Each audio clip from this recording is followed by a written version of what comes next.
विचार करना कि शंकर भगवान की शिवरात्रि साधना की रात्रि होती है। शंकर भगवान की शिवरात्रि एक आराधना की रात्रि होती है। हमने पहले भी कथाओं में कहा, हर महीने शिवरात्रि आती है, प्रत्येक महीने शिवरात्रि पड़ती है, और प्रत्येक महीने की शिवरात्रि पर अगर आपसे बन सके, आप दुनिया में अगर आपके पास में लोग कहें कि ये बहुत गरीब व्यक्ति है, बहुत साधारण व्यक्ति है, इसके पास धन नहीं है, वैभव नहीं है, सत्ता नहीं है, इसके पास खुद का मकान नहीं है, इसके पास खुद की प्रॉपर्टी नहीं है, इसके पास खुद की दुकान नहीं है, दूसरे के यहाँ काम करता है, इसके पास कुछ भी नहीं है, हम उनसे कहेंगे 12 महीने शिवरात्रि आती है, 5 जगह पर चढ़ाई हुई बेलपत्र, आप एक वर्ष 12 शिवरात्रि का एक नियम ले लो, 5 जगह पर बेलपत्र समर्पित करना सीख जाओ। एक बेलपत्र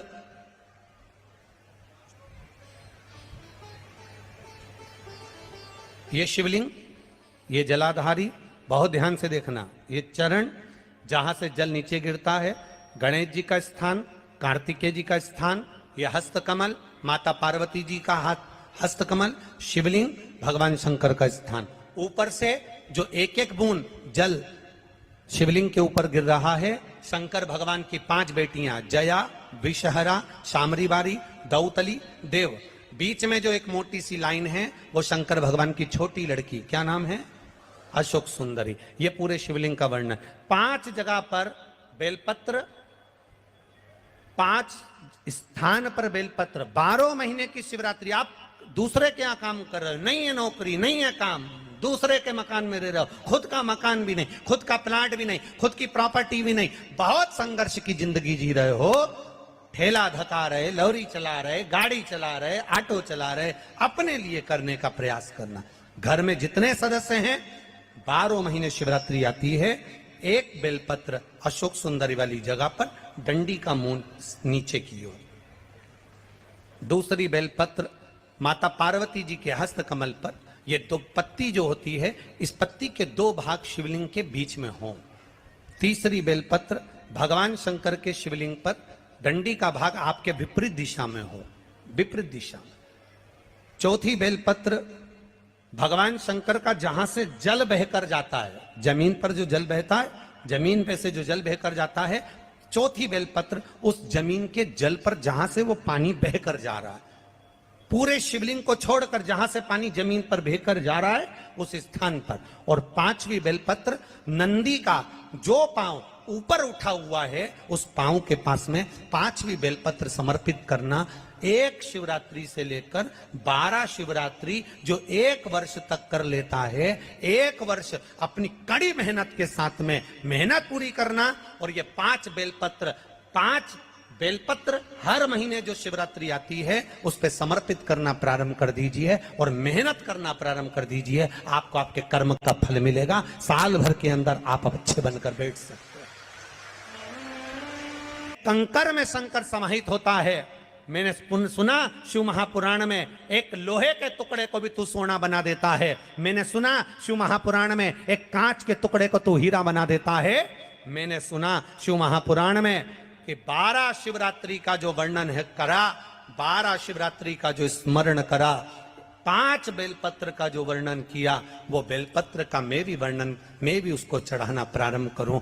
12 शिवरात्रि पूरी होगी, मेरा देव अधिदेव महादेव सुनेगा जरूर और मेरी झोली भरेगा जरूर।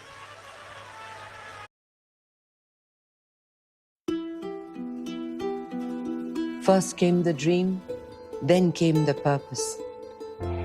A need for stability. अब इसमें एक नियम भारी है, वो नियम का स्मरण करना कि नियम कैसा चाहिए। आप कर्जे में हो गए, परेशान हो गए, टेंशन में आ गए, जिंदगी बेकार सी लग रही है, निवेदन है मेहनत करना। जो काम को कर रहे हो, जो दुकान लगा रहे हो, जो कार्य कर रहे हो, ठेला चला रहे हो, ऑटो चला रहे हो, चलाते रहो, पर उसके साथ में बाबा पर भरोसा रखो। इसमें एक नियम भारी है। कौन सा नियम? कि मान लो 12 शिवरात्रि में आप 1-2 शिवरात्रि शिव जी के मंदिर पहुंच गए, तीसरी शिवरात्रि पर भूल गए या किसी कारणवश कहीं दूर चले गए, ना जा पाए, तो घर के जितने सदस्य हैं सबसे निवेदन है कि 12 महीने की शिवरात्रि का नियम बना रहे हो तो घर के सभी लोग बेलपत्र चढ़ाने का नियम बनाओ। उसका कारण ये है, घर का एक व्यक्ति अगर बाहर चले भी गया, घर का दूसरा व्यक्ति शिवरात्रि को भूल भी गया, घर का तीसरा व्यक्ति किसी कारणवश काम में लग भी गया, तो घर का चौथा व्यक्ति तो शिवरात्रि याद रखेगा और हमारा नियम पूरा हो जाएगा। नियम पूरा हुआ तो हमारा कार्य पूरा। हम उस नियम को पूरा करें, हम उस कार्य को पूरा करें। देवऋषि नारद ने कहा अगर तुम्हें तप करना और उसका फल चाहिए तो तुम काशी चले जाओ। मानधाता काशी गए, काशी में बैठकर तप करने लगे। केवल काशी में बैठकर उन्होंने तप करा तो कैसा करा, केवल एक बालू का शिवलिंग बना लेते थे और बालू का शिवलिंग बनाकर उसकी आराधना करते थे, उसकी पूजन करते थे। पूजन करते, गंगा का जल लाकर बालू के शिवलिंग पर डालते, उनको समर्पित करते। बस वो बालू के शिवलिंग की आराधना करते करते करते करते करते करते थोड़ा सा समय निकला। उनको नहीं मालूम कि एक शिवरात्रि निकल गई, दूसरी शिवरात्रि आई है। हर महीने शिवरात्रि आती है, प्रत्येक महीने शिवरात्रि पहुंचती है, प्रत्येक महीने आती है।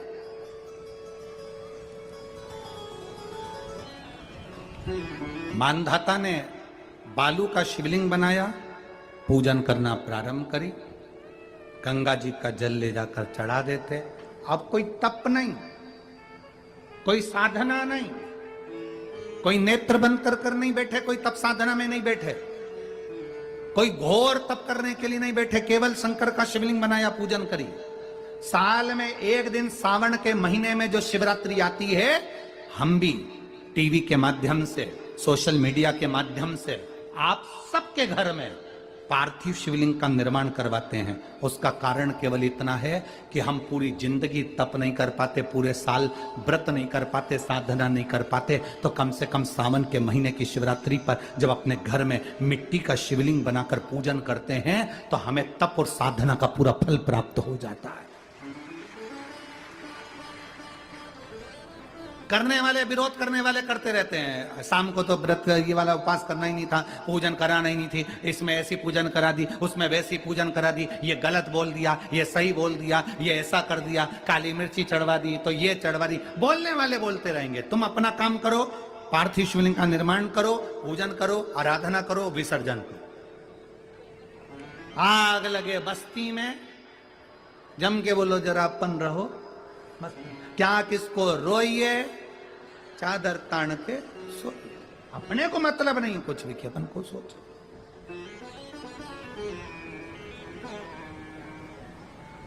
अपनी जिंदगी का सार्थकता से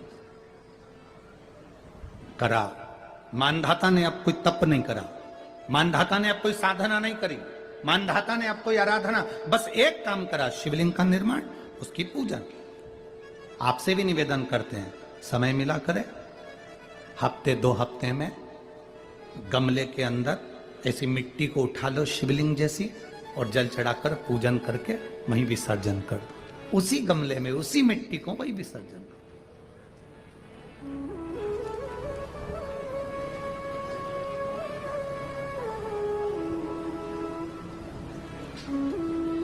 प्रयास करो, उसका फल मिलता है। शंकर भगवान प्रकट होकर कहा, क्या चाहिए तुमको, मांगो। अब मानधाता ने मांगा कुछ नहीं। मानधाता ने कहा कि पहले तो मैंने जब तप करा, साधना करी, आराधना करी, तब तो मुझे आपका दर्शन नहीं हुआ, और अब आप मेरे सामने आ गए तो मैं मांगू, ये श्रेष्ठता कहाँ है? अब मैं मांगू, ये श्रेष्ठता कहाँ है? मुझे मांगना नहीं है। कुछ तो मांगो।